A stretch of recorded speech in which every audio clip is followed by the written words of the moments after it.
Hi, I'm Christine Cushing, and welcome to another helping of my favorite foods. Today, I want to share with you my 5 do's and don'ts of perfecting lamb chops in a pan, no oven, no grill. Let's get going.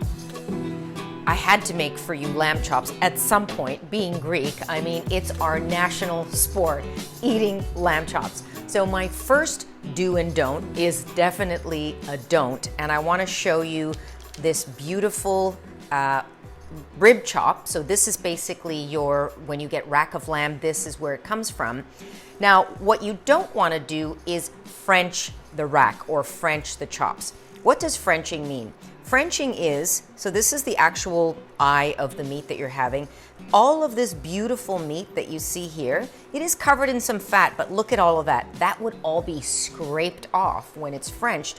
So you have this beautiful, pristine bone, so it looks like a lollipop. I mean, seriously. Don't number 2.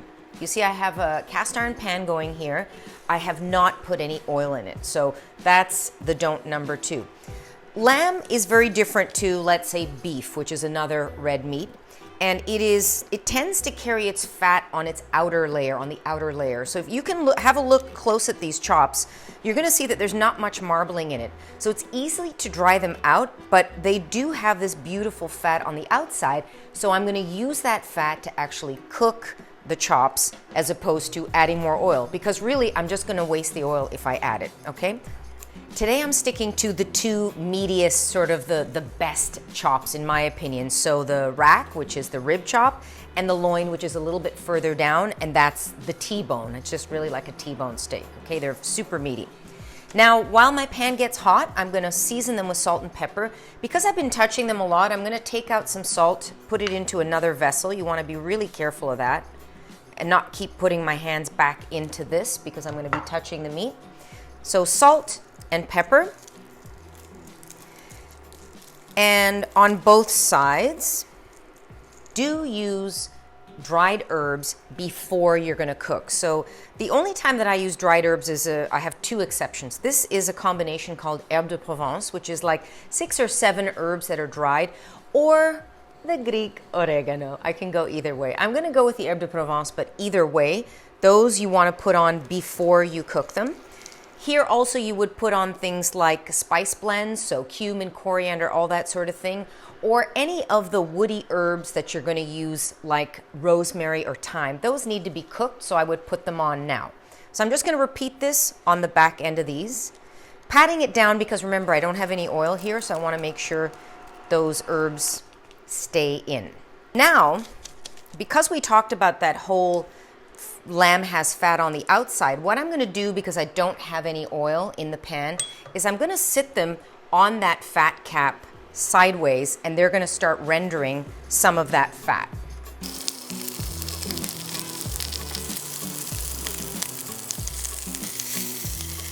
Okay, so I started with them fat side in, so they're basically standing up. My don't number 4 is do not use super high heat. So because the fat is quite prominent on the lamb, you don't want to burn it and you don't want to be frying your chops. You want them to cook moderately, because to me it's about rendering that fat on the outside and at the same time getting that perfectly cooked inside, which I like it to be medium. Some people like lamb medium rare. I personally don't prefer it. I mean, in Greece they do it well done and somehow it's still amazing because they do it on the barbecue and they do it over charcoal. It's amazing. So this is kind of a medium high heat right now. Now, look what happens. See, I've started to render that fat. Check that out. You see already it's starting to render down, and you'll see now I can turn my chops flat and start to sear them on both sides because I've got fat in the pan. The other big thing is not to overcrowd the pan. That's an extra, that's a bonus. Don't crowd the pan. That's not one of the official 5. When you crowd the pan, you basically start steaming it. So here you see how I have space in between everything? That's the perfect amount of cuddling in this pan. You don't want to get any more than that. Oh, this one, look at that, sizzling. Oh. Now we're doing a little dance, Greek dance. I'm not going to break any plates. Opa. Okay, the other thing that's very important here is knowing when they're cooked. So I'm going to show you a way just with your hand that you can tell. These are pretty much medium. Some are a little bit medium well. So come in close so I can show you. That I know is medium well. This guy over here, if you come in here, there's more give. That's medium, maybe more towards medium rare. So when they're starting to, I realize that they're cooking, I'm going to stand them up to render more of that fat so they don't overcook. All right, they are done. Look at the color on these. Beautiful. And I'm going to serve them on this great board. Doing the official smell test. Keep in mind, salt, pepper, herbe de Provence, that's all that's on here right now. Not even olive oil, nothing.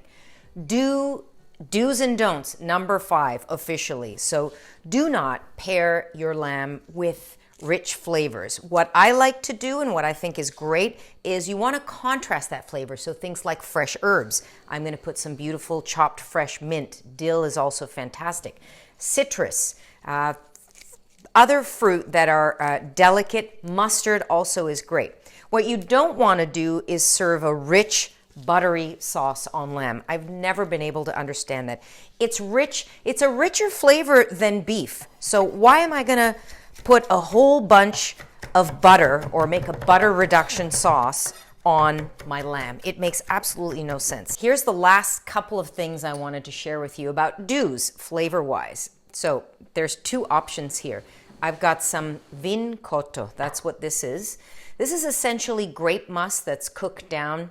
It's got a similar composition. So grape must is basically the fruit before it's turned into wine. Similar composition to balsamic vinegar, only I find it's not as sour and it's not as sweet. It just really tastes like a concentration of grapes. Other option is some pomegranate molasses. This one is a little bit more on the sour side, and you really get a slight bitterness from the pomegranate. Also fantastic. So I'm just going to drizzle a little bit of that, but I have one more thing that I had to do. I could not resist.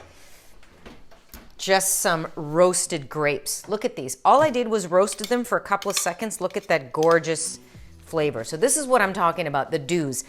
Are we ready to make some art? This is it.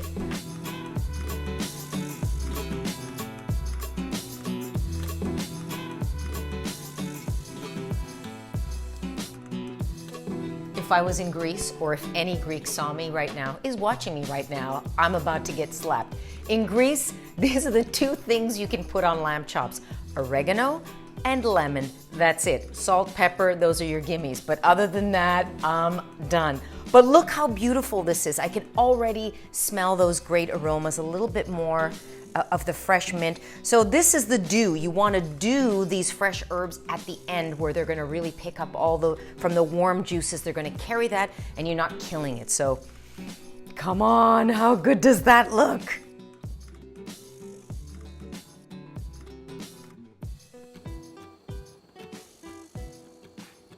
Who wants to taste? I do. Okay, no cutlery required here. This is strictly a hand operation. Look at that, golden, amazing, beautiful.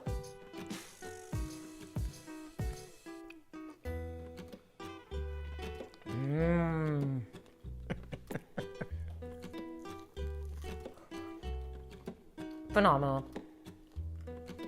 That's it. That's all I'm gonna say. Finger, looking good. Thank you for joining me on another helping of my favorite foods. Please subscribe, share the wealth of this channel, help me grow it. See you next time on My Favorite Foods. Bye-bye.